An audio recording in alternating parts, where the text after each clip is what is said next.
अस्सलामु अलैकुम नाज़रीन, मैं हूं सैयद ज़ुल्फ़िकार गिलानी और आप देख रहे हैं गिलानी व्लॉग्स।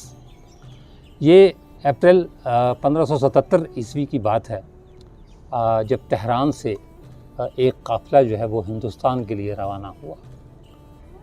उस काफ़िले में हर तरह के लोग थे, अमीर भी थे, गरीब भी थे, मतमवल हज़रात भी थे और वो हज़रात भी थे जो कारोबार के लिए आ रहे थे या तिजारत के लिए जो है वो आ रहे थे। उनमें से कुछ लोग ऐसे भी थे जिनका ये ख़्याल था कि जो ईरान के सफ़वी बादशाह हैं, उनके ज़माने में जो है वो उनके साथ कुछ ज़्यादती हुई है। उन्होंने उनके जो है वो हस्ब मरातब उन्हें जो है वो ओहदे नहीं दिए या जो है वो उन्हें नवाजा नहीं, लिहाजा वो हिंदुस्तान जाकर मुग़ल सल्तनत में जो है वो किस्मत आजमाएंगे। उस वक्त जो है वो यहाँ तीसरे मुग़ल बादशाह जलालुद्दीन मोहम्मद अकबर की हुकूमत थी। आगरा जो है वो दारुल हुकूमत हुआ करता था और उस काफ़िले की मंजिल जो है वो आगरा ही थी। बाकी लोगों के अलावा जो है उसमें जो है वो एक शख्स था जिसका नाम था मिर्ज़ा ग़यासुद्दीन बेग।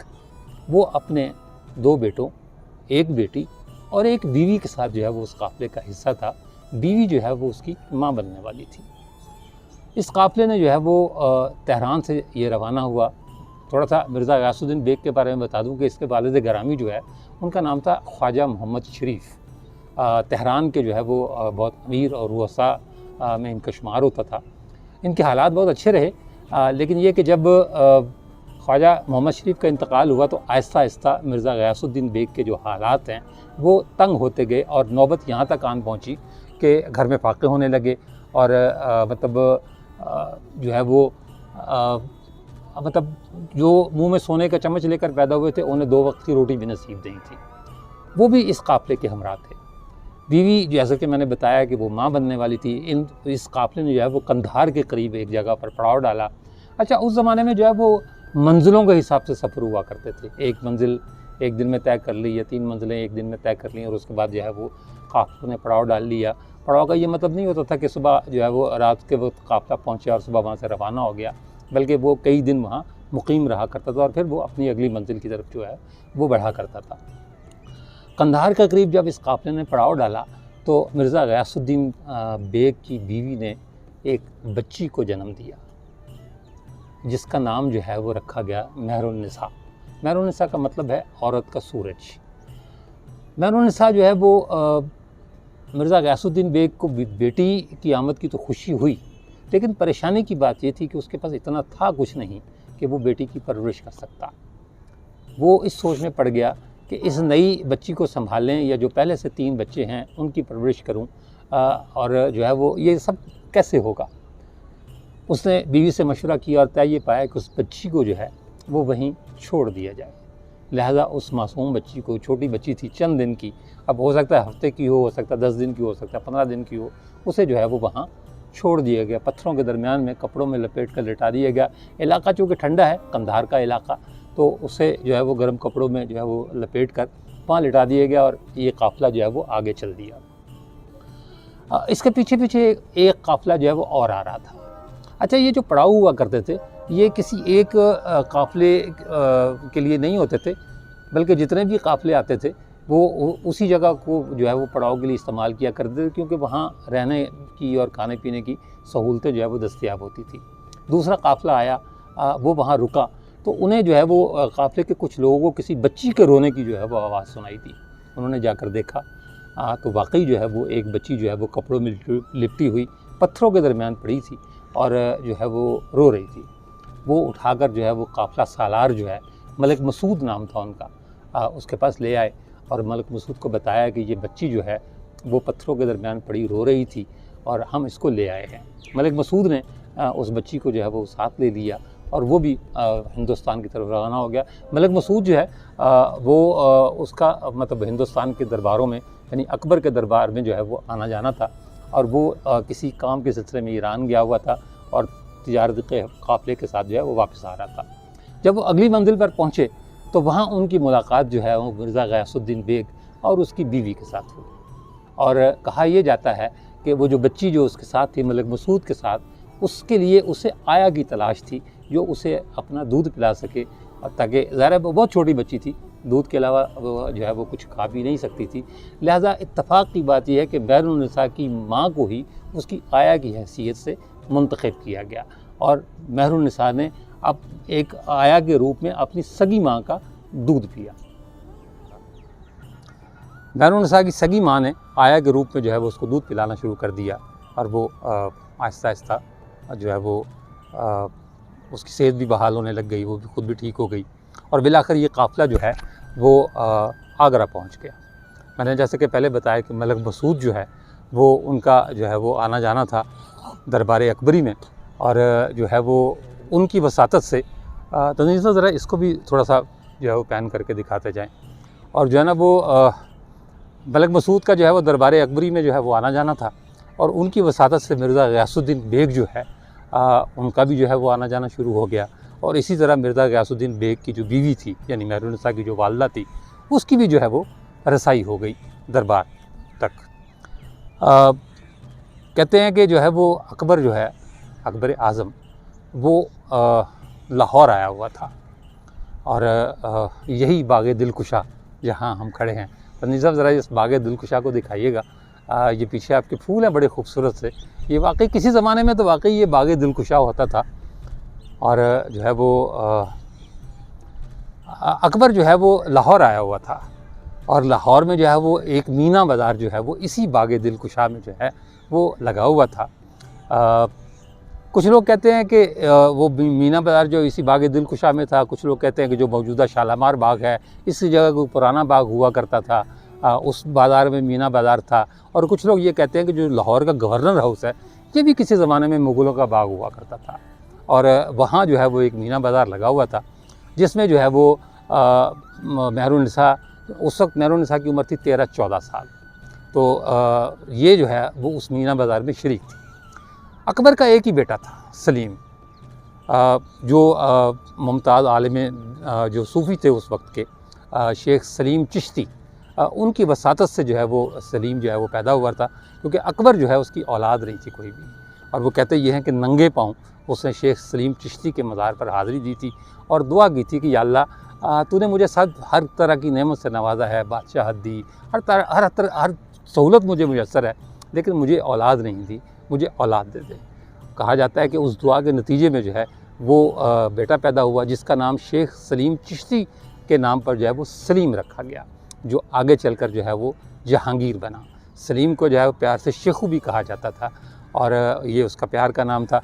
यहाँ से 30-32 किलोमीटर के फासले पर उसके नाम पर एक शहर आबाद है जिसका नाम है शेखूपुरा। वहाँ एक हिरन मीनार भी है।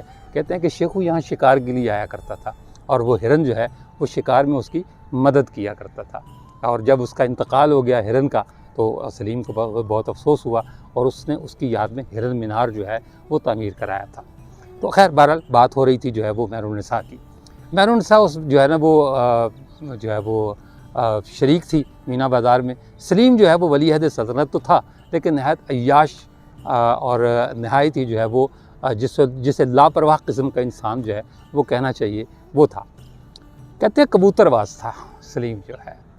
सलीम ने जो है वो ज़ाहिर सी बात है मीना बाज़ार ख़वातीन के होते थे और इनमें जो है वो सिवाय शाही मर्द हजरात के किसी को जाने की इजाज़त नहीं होती थी। सलीम जो है वो वहाँ मौजूद था और इसके हाथ में 2 कबूतर थे सलीम के हाथ में।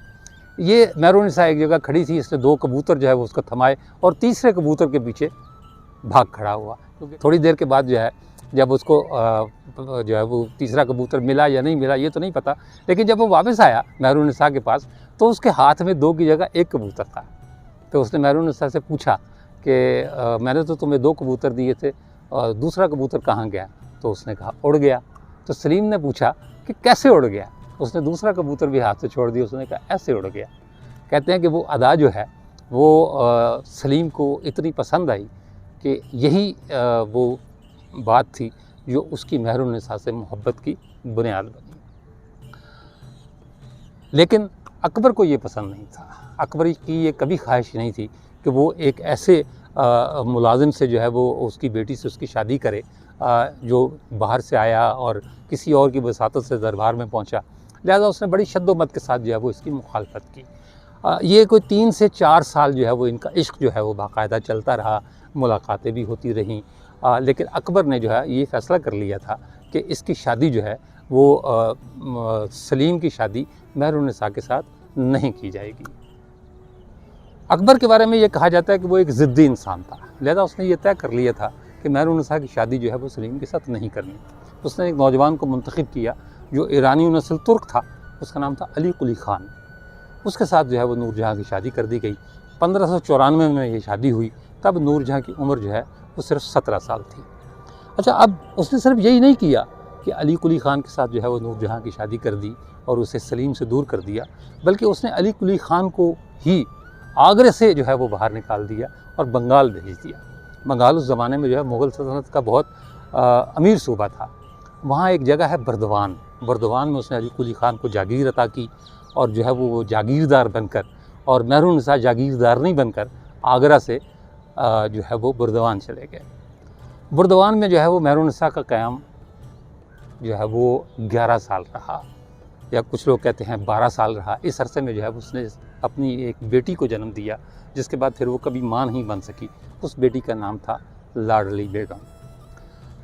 लोगों का ख्याल ये था, मवर्रिखीन का ख्याल ये था कि सलीम जैसे जैसे बड़ा हो गया है वैसे वैसे वो महरुन्निसा को भूल चुका होगा, लेकिन ये सिर्फ हम कहते हैं कि वो भूल गया था, ऐसा था नहीं। वो भूला कभी नहीं महरुन्निसा को। लिहाजा जब 1605 में अकबर का इंतकाल हुआ और सलीम जो है वो नूरुद्दीन मोहम्मद जहांगीर के लक़ब से तख्त नशीन हुआ, तो उसे महरुन्निसा याद थी। उसने जो है वो अपनी सी पूरी कोशिश की। पहले जो है वो अली कुली ख़ान को पैगाम भेजा कि जो है वो महरुन्निसा को तलाक़ दिला दे। इसी दौरान जो है वो एक और जो है वो मामला रूनुमा हुआ। ये लाहौर में कामरान की बारादरी जो है वो बहुत सारे लोगों ने देखी होगी। इसे जो है वो वैसे तो जो है वो अकबर के जो चचा थे, यानी हुमायूं का जो भाई कामरान मिर्ज़ा, उसने तो अमीर कराया था, लेकिन मुग़ल जो है वो इसे महल के तौर पर भी इस्तेमाल करते रहे हैं। कहते हैं कि जहांगीर जो है वो इसी महल में बैठा जो है वो नज़ारा कर रहा था, दरियाए रावी का मौसम का लुत्फ़ ले रहा था, कि उसने एक पर्दादार कश्ती जो है वो अपनी तरफ आते हुए देखी, जिसमें एक नहायत हसीन और ख़ूबसूरत औरत बैठी हुई थी। दिल फेंक था, आशिक मिजाज था, लिहाजा उसने फ़ौरन जो है वो ये पूछा कि ये औरत कौन है। उसे बताया गया कि ये अली कुली ख़ान की बीवी है, इसका नाम महरुन्निसा है।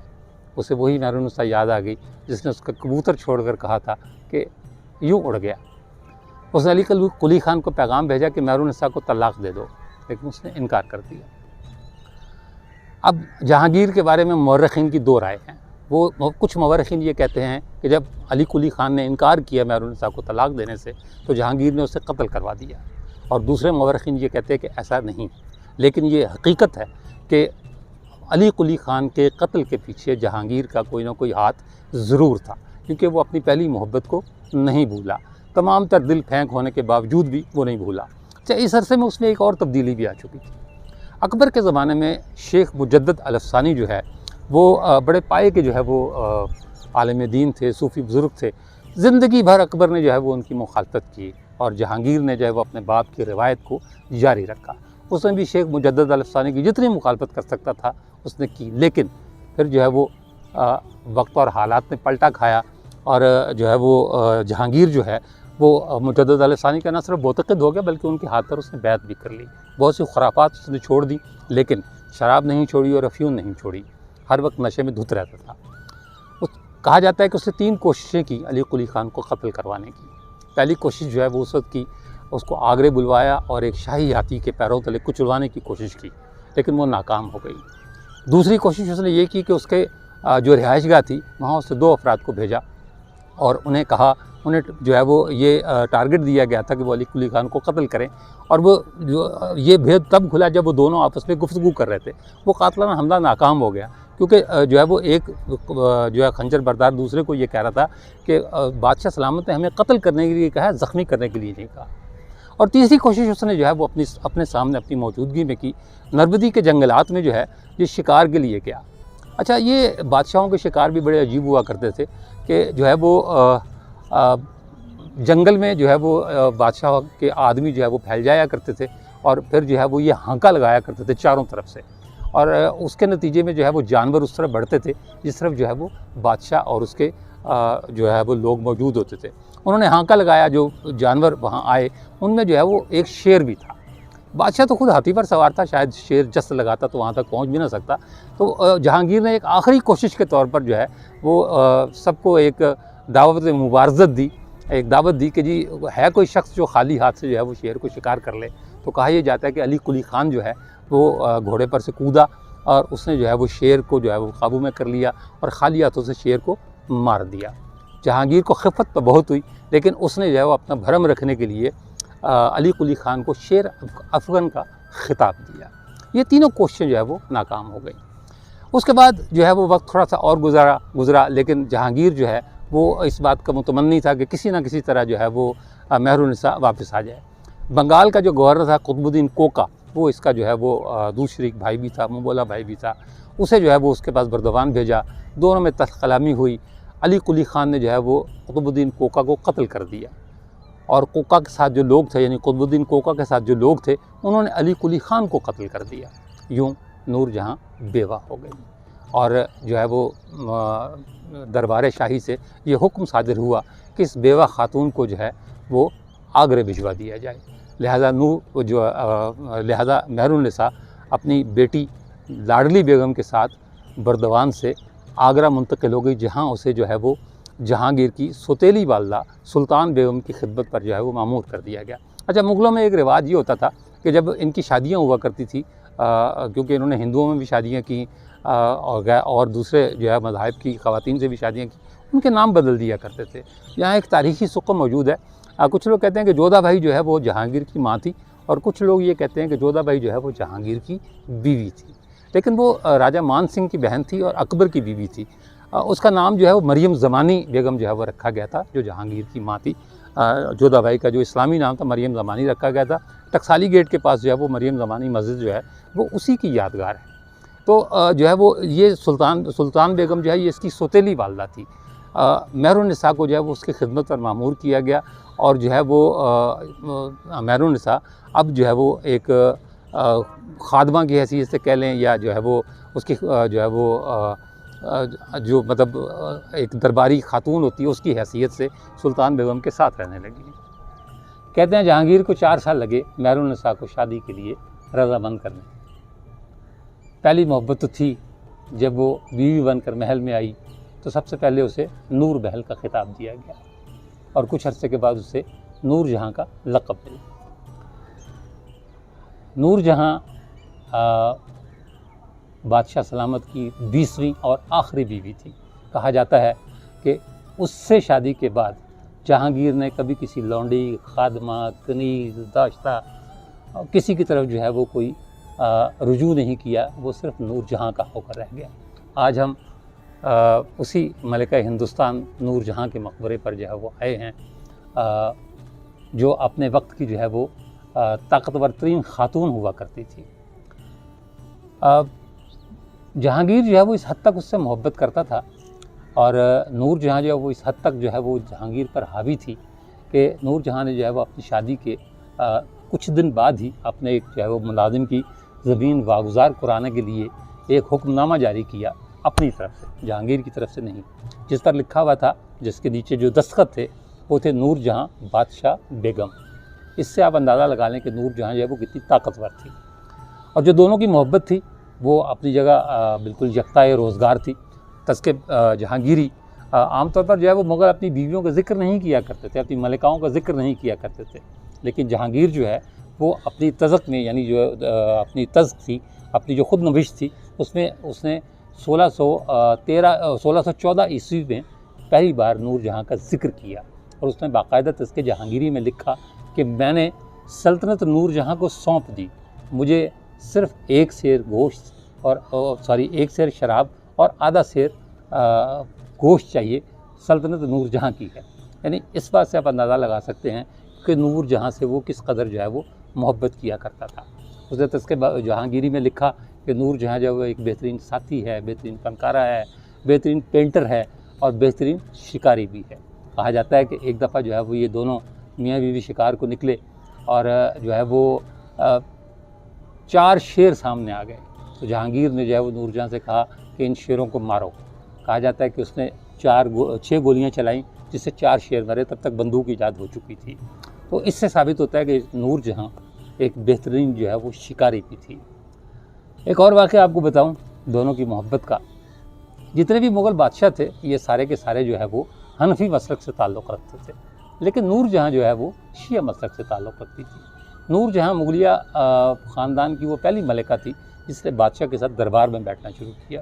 तरीक़ाकार ये होता था कि बादशाह के पीछे जो है वो एक बारीक सी जाली का पर्दा जो है वो लटका दिया जाता था, जिसके पीछे जो है वो नूरजहाँ बैठा करती थी। और जो है वो अगर तो कोई फ़ैसला जो है वो नूरजहाँ को पसंद नहीं आता था तो वो उसका पीछे से बाजू दबा दिया करती थी कि ये फ़ैसला मुझे पसंद नहीं, इस पर नज़रसानी करो। और बादशाह जो है वो अपनी मलिका की बात टालता नहीं था। नूरजहाँ जो है वो शिया मसलक से ताल्लुक़ रखती थी और उसकी बड़ी शदीद ख्वाहिश थी कि जहांगीर जो है वो भी शिया मसलक इख्तियार कर ले। पहले उसने ख़ुद जहांगीर से बात की, लेकिन जहांगीर ने कहा मुझे कायल करो। उसने अपने आबाई वतन ईरान से जो है वो एक मुज्तहिद को बुलाया जिनका नाम था काज़ी नूरुल्लाह शास्त्री, और दरबार में जो है वो उसका सुन्नी उलमा के साथ मुनाजरा कराया। और जहांगीर जो है वो अफ्यून खा के नशे में धुत जो है वो उस मुनाजरे में शरीक था। एक मरहला ऐसा आया कि काज़ी नूरुल्लाह ने जो है वो शेख सलीम चिश्ती की शान में गुस्ताखी कर दी। मुनाजरे के दौरान जो है शेख सलीम चिश्ती की शान में गुस्ताखी कर दी। नशे में धुत बादशाह से ये बर्दाश्त नहीं हुआ, वो आग बबूला हो गया। उसने हुक्म दिया कि इसकी ज़बान गुद्दी से खींच दी जाए और इसको किले के दरवाजे पर टांग दिया जाए, क्योंकि जो है वो शेख सलीम चिश्ती वही थे जिनकी वसातत से या जिनके दरबार पर दुआ से सलीम पैदा हुआ था और उसका नाम उनके नाम पर सलीम रखा गया था। जहांगीर से जो है वो शेख सलीम चिश्ती की ये तज़ीक बर्दाश्त नहीं हुई। नूरजहाँ ने हस्बे मामूल जो है जब उसने सुना कि जो है वो उसको सज़ाए मौत सुना दी गई है, नूरजहाँ ने हस्बे मामूल पीछे से जो है वो जो है अपना बाजू दबाया जहांगीर का कि इस फैसले पर, इशारा यही था कि इस फैसले पर नज़रसानी करो।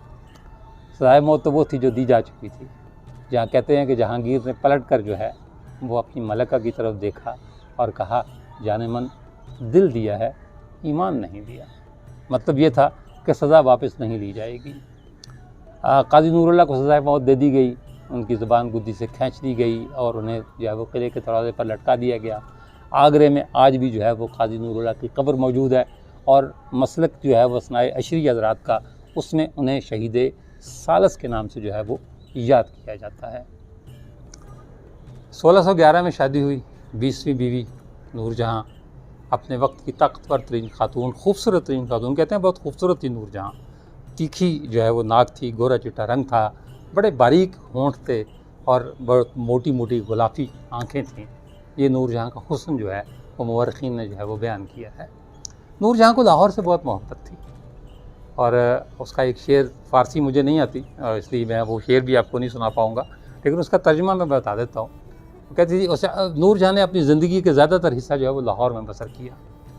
वो कहती थी कि ये लाहौर जो है वो मेरे लिए जन्नत है और हमने इसे जान के बदले हासिल किया है, लेकिन लाहौर ने उसके साथ कुछ अच्छा सलूक नहीं किया।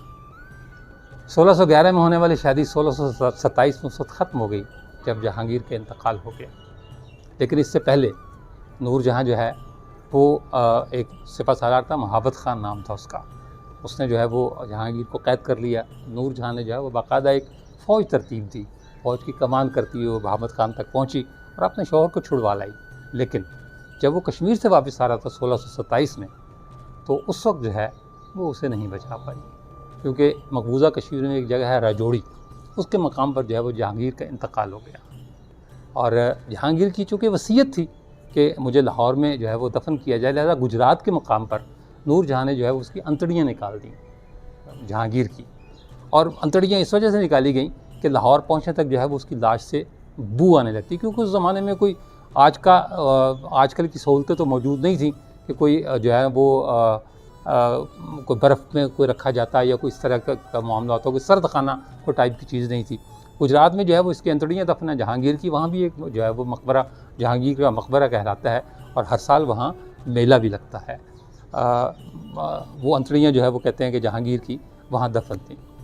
और जो है वो उसके बाद लाहौर में लाकर नूरजहाँ ने उसे जो है वो ये जो बाग है अपना तनीम साहब, इस बाग का जितना हिस्सा नज़र आता है दिखाइएगा। ये जो है वो बाग दिलकुशा जो है ये नूरजहाँ की मिल्कियत था।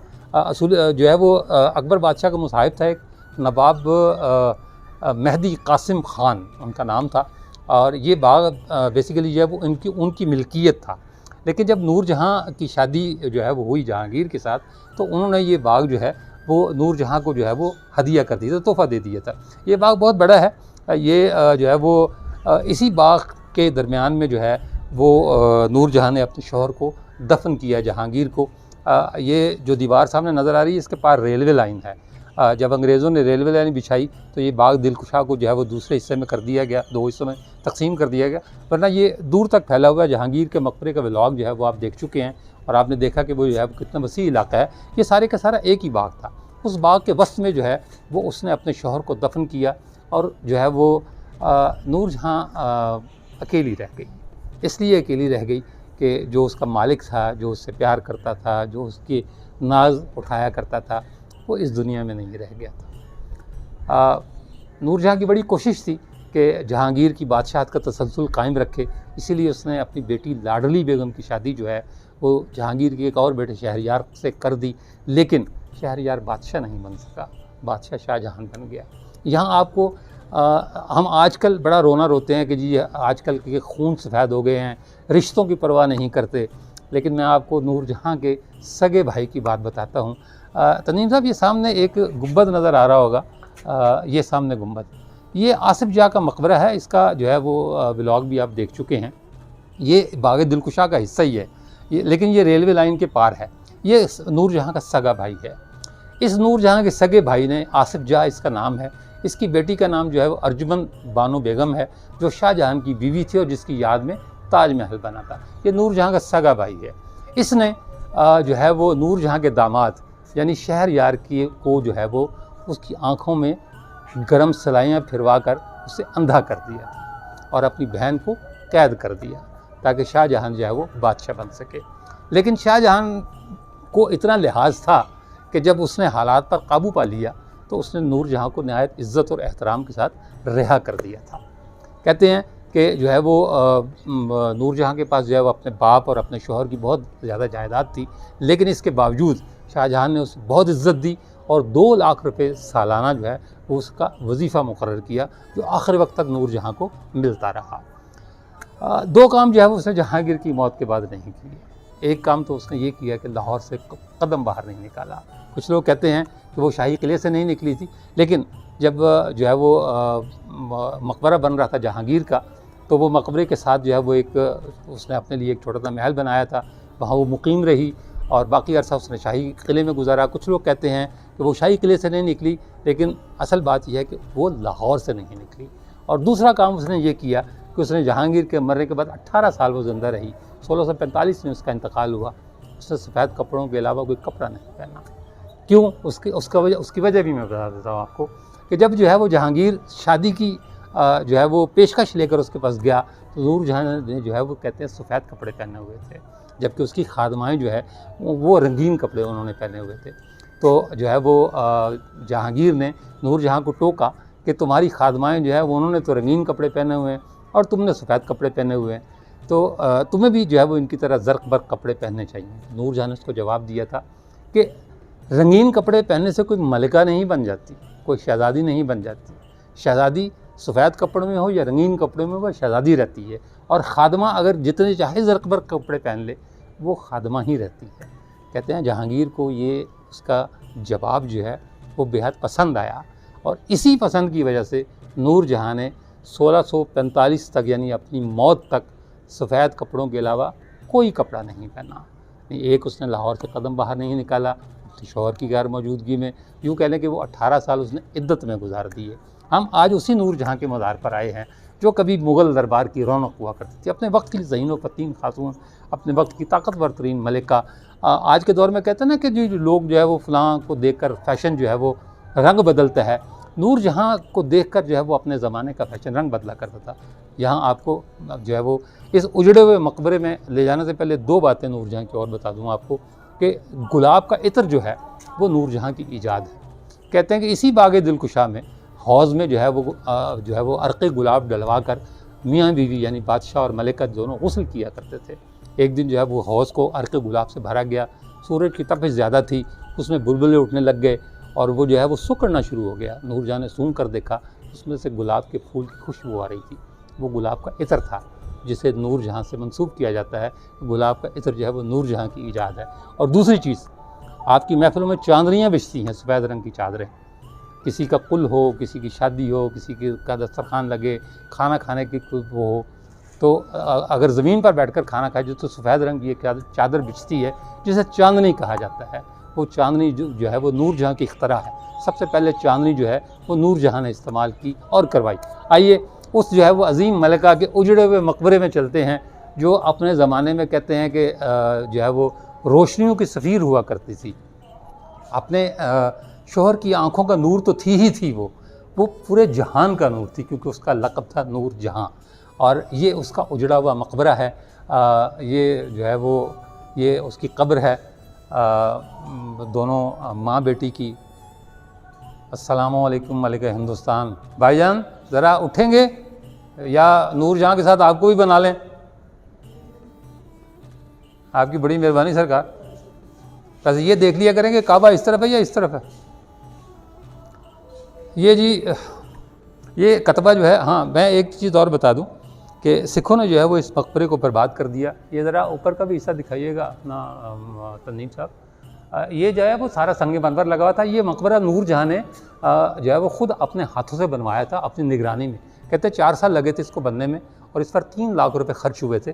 ये नूरजहाँ ने अपने मरने से पहले अपना मकबरा जो है वो ख़ुद बनवाया था। ये 2 कब्रें हैं। असल कब्रें जो है वो नीचे हैं, वो हम अभी आपको जो है वो दिखाते हैं। बाकायदा वहाँ जाने के लिए इजाज़त की ज़रूरत होती है और जो है वो ताला वगैरह लगा के रखा जाता है उसको। ये जी मलिका हिंदुस्तान की बेनाम कब्र। ये नहीं पता कि अच्छा ये दोनों माँ बेटी भी इतनी मोहब्बत थी कि मरने के बाद भी जो है वो साथ रहीं। अब ये नहीं पता कि वो लाडली बेगम है या ये लाडली बेगम है या वो नूरजहाँ है या ये नूरजहाँ है, लेकिन ये दोनों कब्रें माँ बेटी की जो है वो साथ हैं। और जो नीचे की मतलब जो मकबरे की जो हालत है, यहाँ से सिखों ने जो है वो इसके साथ बड़ी ज़्यादती की, बहुत जुल्म किया। रंजीत सिंह जो है वो मुसलमानों का दुश्मन तो था ही था, लेकिन उसने मलिका हिंदुस्तान के साथ बहुत बुरा सलूक किया। वो क्या था वो मैं आपको बताता हूँ, लेकिन पहले तंजीम साहब ये कतबा ज़रा दिखाइए। 1912 तक जो है ये मकबरा इस काबिल भी नहीं था कि यहाँ आया जाता। 1912 में जो है वो हकीम मोहम्मद अजमल ख़ान साहब की मेहरबानी, जिन्होंने जो है वो ये कतबा जो है वो लगवाया, ये फ़र्श बनवाया। ये जो कुछ आप देख रहे हैं ये हकीम अजमल साहब की मेहरबानी है, वरना जो है वो अगर ये कतबा ना होता तो शायद किसी को पता भी ना चलता कि जो है वो ये मलिका हिंदुस्तान की कब्र है। ये जो है वो तारीख़ वफ़ात मलिका नूरजहाँ की मुझे फ़ारसी जो है पढ़नी आती नहीं है। ये ज़रा पास करके दिखा दीजिएगा ताकि जिसको फ़ारसी पढ़नी आती है वो ख़ुद इसको पढ़ ले। ये वो वाहिद निशानी है जी जिससे पता चलता है कि ये अपने वक्त की ज़हीन व फ़तीन, ताकतवर और जो है वो खूबसूरत तरीन मलिका का ये उजड़ा हुआ मकबरा है।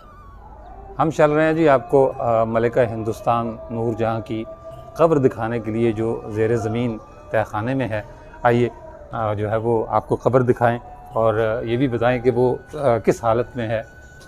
उजालों की मलिका तारीकी में सो रही है। आइए चलते हैं।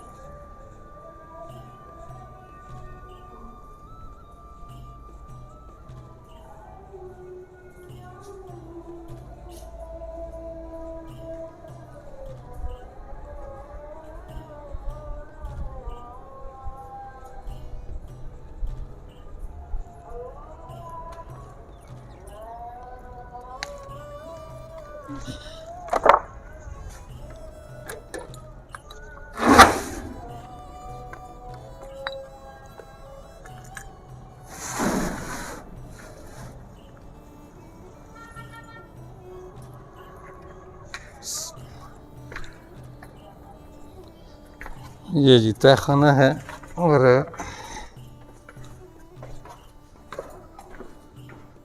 इस बेचारी की रोशनी ने इसको क्या करना है। सर किधर को जाना है हमने? सीधे?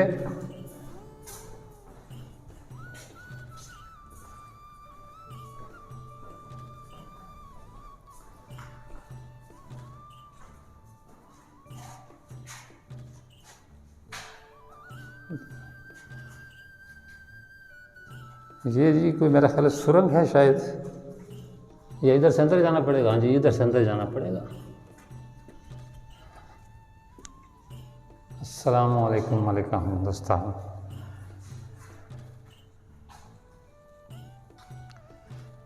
ये है जी मलिका हिंदुस्तान नूरजहाँ की आखिरी आरामगाह, जहाँ जो है वो ताबूत दफनाया गया था। ये सामने आपको एक रोज़न नज़र आ रहा होगा। कहते हैं कि जब सूरज निकलता था तो इसकी रोशनी जो है तो ये रोज़न इस तरफ है जी, ये सामने आपको रोशनी नज़र आ रही होगी। ये जनाब जब सूरज निकलता था तो इसकी रोशनी जो है वो यहाँ आया करती थी। ये नूरजहाँ की कब्र का अंदरूनी हिस्सा। ये इस हाल को कैसे पहुँचा, ये जो है वो सिखों का जो है वो कमाल है। उन्होंने जो है वो इस मकबरे के साथ बहुत ज़्यादती की। मैं बताता हूँ आपको कि उन्होंने जो है ना वो क्या किया।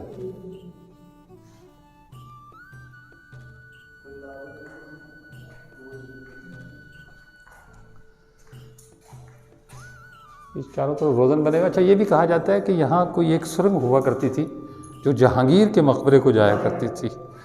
वो बाहर है, वो भी आपको दिखाते हैं।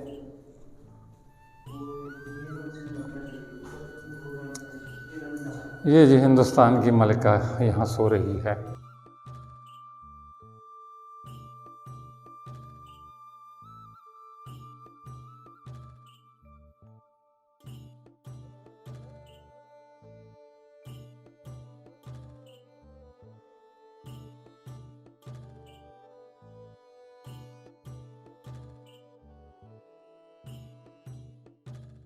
जो दरबारों की रौनक हुआ करती थी, आज यहाँ फातिहा पढ़ने वाला भी कोई नहीं। अफसोस।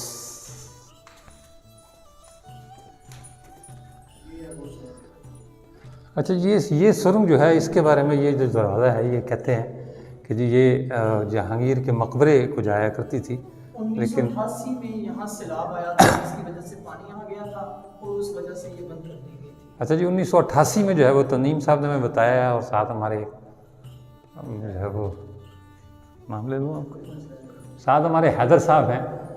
हाँ यार, जो तनीम यार ये पकड़ो ना, आप जब आ गए हो तो आओ मेरे साथ, यहाँ खड़े होकर बोलो। ये जी हमारे साथ हैदर साहब हैं। ये हमें बता रहे हैं जी। अच्छा, ये जो सुरंग जो सामने वाली है, ये कहाँ जा रही है? ये मकबरा जहांगीर में जाती है, जहांगीर से आगे दिल्ली जाती है लाल किले। अच्छा, और ये जो पीछे है ये जाती है हिरन मीनार, शेखुपुरा। शेखपुरा। तो इसको बंद जो है वो कब कर दिया गया? 1988 में सैलाब आया था ना, तो काफ़ी जगह से ये गिर गई थी, तो इन्होंने आगे से बंद कर दिया मुकम्मल। अच्छा, अब मतलब कोई रास्ता नहीं है? पहले था। अच्छा, ये जी मलिका हिंदुस्तान नूरजहाँ का आखिरी मक़द। सर बहुत शुक्रिया आपका। कोई मसला नहीं। हम जी वापस चल रहे हैं। मैंने जैसा कि कहा कि उजालों की मलिका तारीखियों में सो रही है।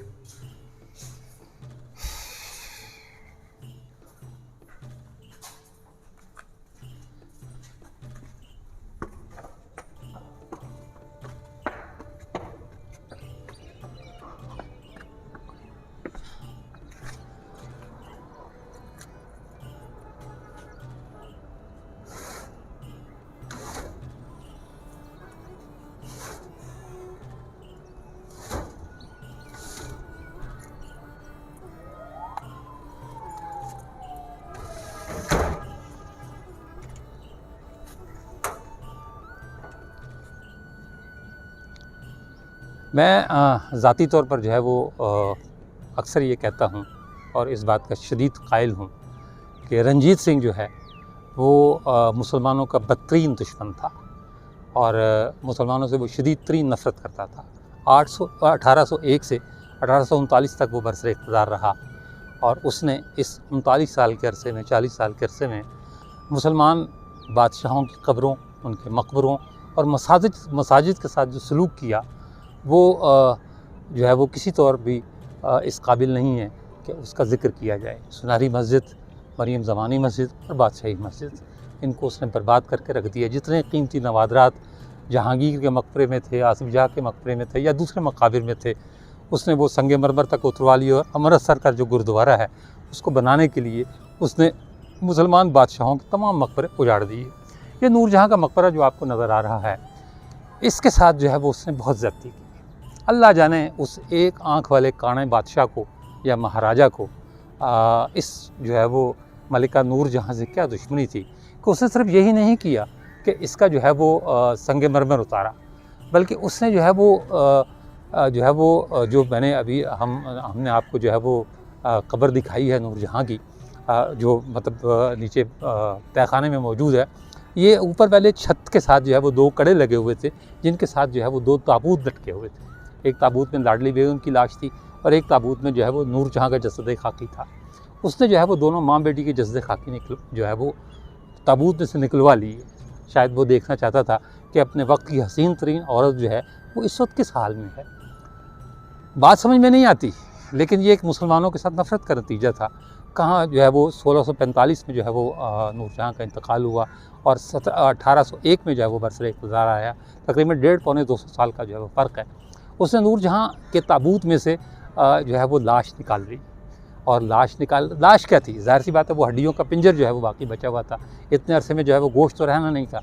अल्लाह जाने वो उसमें क्या देखना चाहता था या उसने क्या देखा, लेकिन उसने जो है वो एक ज़्यादती ये की कि वो हड्डियों के पिंजर को उसने वापस ताबूत में नहीं रखा, बल्कि जो है वो उसने उन हड्डियों को कुत्तों के आगे डलवा दिया और मलिका हिंदुस्तान की हड्डियों को जो है वो कुत्तों ने चबाया और खाया।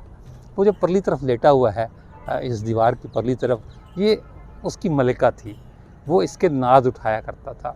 उसके साथ जो सलूक जो है वो सिखों ने किया, ख़ासतौर पर रंजीत सिंह ने किया, वो इतना दर्दनाक सलूक है कि जो है वो मतलब वो बयान करने के काबिल नहीं है। आप यकीन करें कि नीचे नूरजहाँ की लाश दरकिनार नूरजहाँ की कब्र भी नहीं है। नीचे आपने ख़ुद देखा कि वो एक प्लेन जगह है जिसे जो है वो जंजीर लगाकर जो है इस तरफ इतना जो है वो तखसीस की गई है कि यहाँ 2 कब्रें हैं। नूरजहाँ की कब्र भी नहीं है और उस ताबूत में नूरजहाँ की लाश भी नहीं है। कहा जाता है कि वो ताबूत जो है वो बाद में दफन कर दिए गए, लेकिन आप यकीन मानें कि इसमें नूरजहाँ नहीं थी, क्योंकि उसकी हड्डियाँ तो कुत्तों को खिलाई जा चुकी थी। आज तक नहीं समझ पाया मैं कि जो है ना वो जो है वो ये किस तरह की दुश्मनी थी या किस तरह का जो है वो इंतकाम था कि अपने वक्त की जो है वो खूबसूरत तरीन खातून के साथ जो है वो रंजीत सिंह ने जो है वो ये किया। लेकिन मेरा ख्याल ये है कि जो है वो नूरजहाँ को शायद पहले से अंदाज़ा था कि उसके साथ ऐसा होगा, और ये क्यों अंदाज़ा था ये मैं आपको बताता हूँ। लेकिन एक बात मैं यहाँ से हटने से पहले इस जो है वो मकबरे से जाने से पहले एक बात ये बता दूँ कि ये पहली दफ़ा नहीं है कि ये पत्थर आपको जगह जगह पड़े हुए नज़र आए हैं या पहली दफ़ा इसकी जो है वो रेनोवेशन की जा रही है। ये कई दफ़ा हो चुका है, कई दफ़ा इसके तज़ीन और आराइश हो चुकी है। लेकिन मैं यकीन के साथ कह सकता हूँ कि ये मकबरा जो है वो जितना भी जो है वो आरास्ता और पैरास्ता क्यों ना कर लिया जाए, इसका उजड़ापन कभी ख़त्म नहीं हो सकता। ये जो है वो शायद जो है वो नूरजहाँ को इसका अंदाज़ा भी था। ये बाग बहुत छोटा रह गया है, इसकी 4 दीवारी, इधर कोई सरकारी इदारा काबिज़ हो गया है, इधर रेलवे लाइन बन गई है और जो है वो 7 मकान भी बन गए हैं। लेकिन ये कि जो है ना वो ये इसको जितना भी बेशक दोबारा से इस पर संगे मरमर लगा दिए जाए मकबरे पर, लेकिन इसका उजड़ापन दूर नहीं हो सकता। ये कम अज़ कम मेरा यकीन यही है कि इसका जो उजड़ापन था वो हमेशा रहेगा। और नूरजहाँ को इसको अंदाज़ा था कि मेरे मकबरे के साथ क्या होना है, और उसने इस जो है वो अंदाज़े को कैसे बयान किया था वो मैं आपको बाहर चलकर बताता हूँ। बाहर एक बोर्ड लगा हुआ है जिस पर मकबरे की तारीख़ लिखी हुई है, वहीं आपको बताते हैं कि नूरजहाँ को कैसे अंदाज़ा था कि मेरा मकबरा इसी तरह उजड़ा रहेगा और जो है वो इसी तरह तारीख़ रहेगा। मैंने कहा ना कि ये दरबारों की रौनक हुआ करती थी, ये नूर थी, इसका जो खिताब था, लक़ब था या है, वो था नूरजहाँ, जहाँ का नूर। आपने देखा कितनी तारीकी है। उस नूरजहाँ के मकबरे का जैसे बिल्कुल वही मिसाल आप समझ लें कि अगर किसी अंधी बच्ची का नाम जो है वो भाग भरी या नूर भरी रख दिया जाए, ये बिल्कुल वही मिसाल है कि इसका नाम नूर जहाँ और इसके मकबरे पर जो है वो तारीकी है, इस पर रोशनी का कोई बंदोबस्त नहीं है। सरकार की तरफ से भी कोई बंदोबस्त ना किया गया है, ना कोई इम्कान है आगे और ना कोई प्लान है। ये शुरू से ऐसा ही है और ये हमेशा ऐसा ही रहेगा। नूर जहाँ को कैसे अंदाज़ा था, आइए आपको चल के बताते हैं। एक बात ऐड कर दें सर, वो दूसरी तरफ जो है वो मकबरे पे, कब्र पे कुत्तों ने जगह बनाई हुई है और यहाँ पे आशिकों ने आके खून सुनने शुरू की हुई हैं कब्र के ऊपर लेट के। अच्छा जी, अभी तनीम साहब ने एक बड़ी खूबसूरत बात कही है। हमने कुछ अर्सा पहले जो है ब्लॉग किया था आसिफ जा का और जहांगीर का, तो वो वहाँ जो है वो हमें कुछ चरसी मिले आसिफ जा के जो है वो मकबरे पर, वो वहाँ बैठे हुए चर्स पी रहे थे, हमने उन्हें हटाया। आज भी जब हम जो है वो अंदर गए तो कब्र पर जो है वो एक आशिक साहब जो है वो लेटे हुए, मेरा ख्याल है शायद अपनी किसी महबूबा दिल नवाज़ को फ़ोन कर रहे थे, उस पर बात कर रहे थे। तो ये आशिकों की जो है वो जगह है। लेकिन मेरा ख्याल है कि वो जो जहांगीर है वो भी आशिक है और ये अल्लाह भला करे अंग्रेज़ों का कि इन्होंने जुदा कर दिया बीच में रेलवे लाइन बनाकर। बाग है उसमें जुड़े सरेआम किस्से कर रहे थे, वो भी इसमें एक सीन है। वो तो जहांगीर का था ना? नहीं, इधर अच्छा इधर भी, हाँ। अच्छा इधर भी माशाल्लाह वो क्या इसमें सीन है। वो अपना तनीम साहब ने शूट किया जी। तनीम साहब कहते हैं कि कोई एक जोड़ा जो है वो सरेआम बोसो कनार करा था, जहांगीर अपना तनीम साहब, कोई बात नहीं। ये जहांगीर और नूर जहाँ जो है ये एक दूसरे से बहुत मोहब्बत करते थे। नूर जहाँ है वो बिल्कुल, अब उनके जो हिस्ट्री में हिस्टोरिकल नाम लिखे गए हैं कि उनकी हिस्ट्री है, लेकिन ये सरेआम सर एक सोसाइटी पे इनका क्या इम्पैक्ट पड़ेगा? सर ये मोहब्बतों की जगह है, लोगों को मोहब्बत कर रहे थे आप। मोहब्बत चार दीवारी के अंदर हो सर, ये देखिए चारों तरफ चार दीवारी बनी हुई है। मैं आपको भी कहूँगा कि आप भी किस्मत आजमाई करें और किसी दिन आप भी डेट पर यहाँ आए।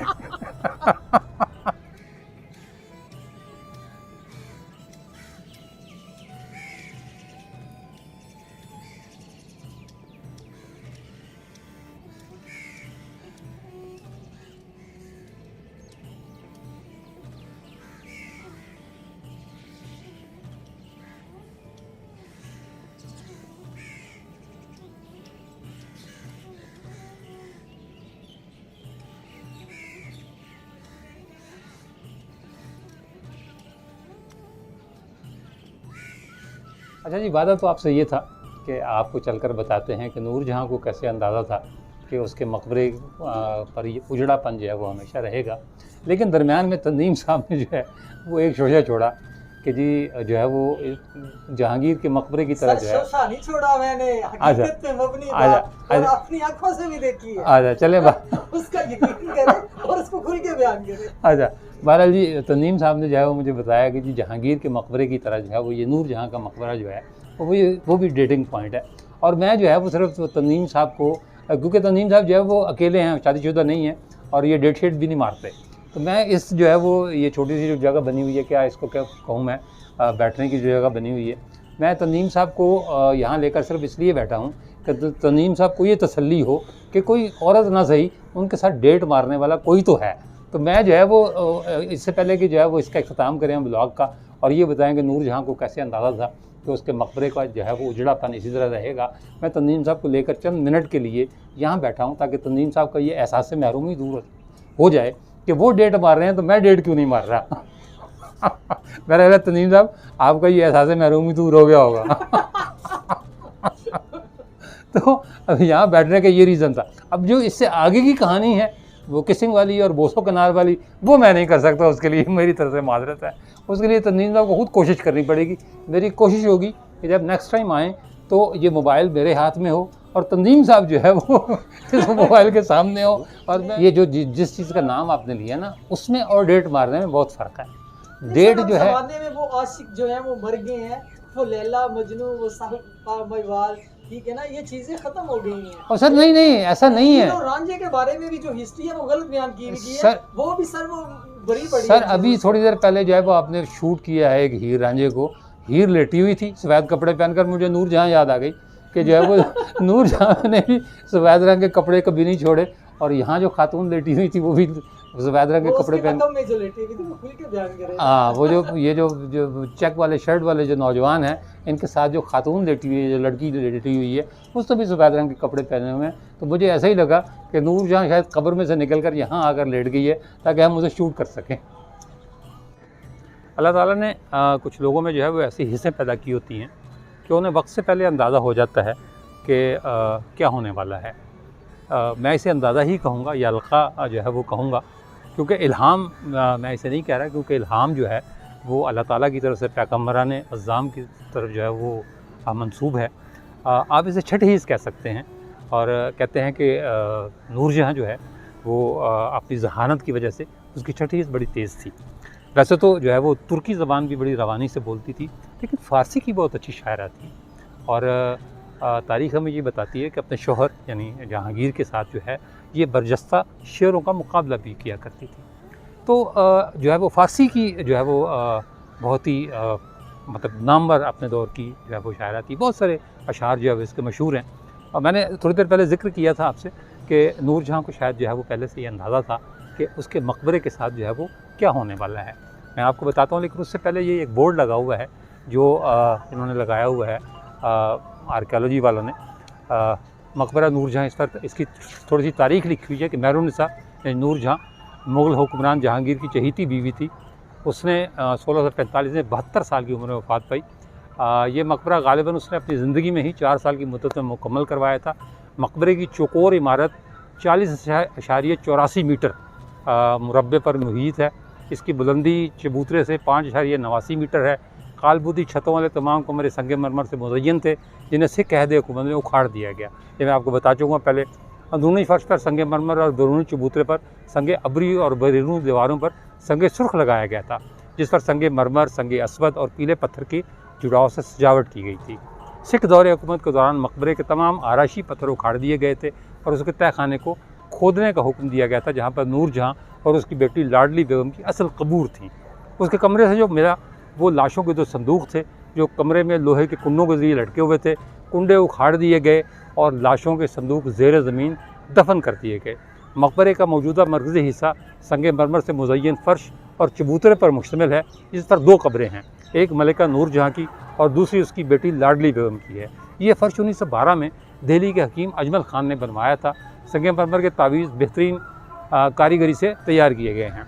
ज़िक्र मैं कर रहा था नूरजहाँ का कि नूरजहाँ को जो है वो ये कैसे अंदाज़ा था या नूरजहाँ को कैसे अलका हुआ था कि मेरे साथ या मेरे मकबरे के साथ जो है तो ये होना है। मुझे फ़ारसी मैंने कहा ना मुझे नहीं आती, जो 1-2 शेर फ़ारसी के याद हैं। उनमें एक नूरजहाँ का शेर है जिसमें वो ये कहती है कि बर मज़ारे माँ गरीबां न चरागे न गुले, बर मज़ारे माँ गरीबां न चरागे न गुले, न परे परवाना सोजत न सदाए बुलबुले। इसका आसान तरीन तर्जुमा जो है वो ये बनता है कि हम गरीबों के मज़ार पर ना तो चिराग हैं, ना फूल हैं, ना ही यहाँ कोई परवाना है जो जब अपने सोच से जो है वो फ़िज़ा को गरमाए, और ना ही कोई बुलबुल की सदा है। तो ये जो है वो ये शेर जो है ये नूरजहाँ के मकबरे के उजड़ेपन का अक्कास है। और मैं ये कहूँगा कि ये जो शेर वो कह गई अपनी ज़िंदगी में, वही जो है वो इस मकबरे का हाल है।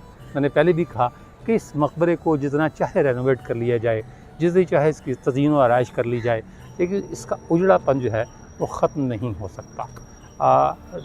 नूरजहाँ का मकबरा जो है वो पहले भी तारीकियों में डूबा हुआ था और आज भी तारीकी ही है और आइंदा भी तारीकी ही रहेगी।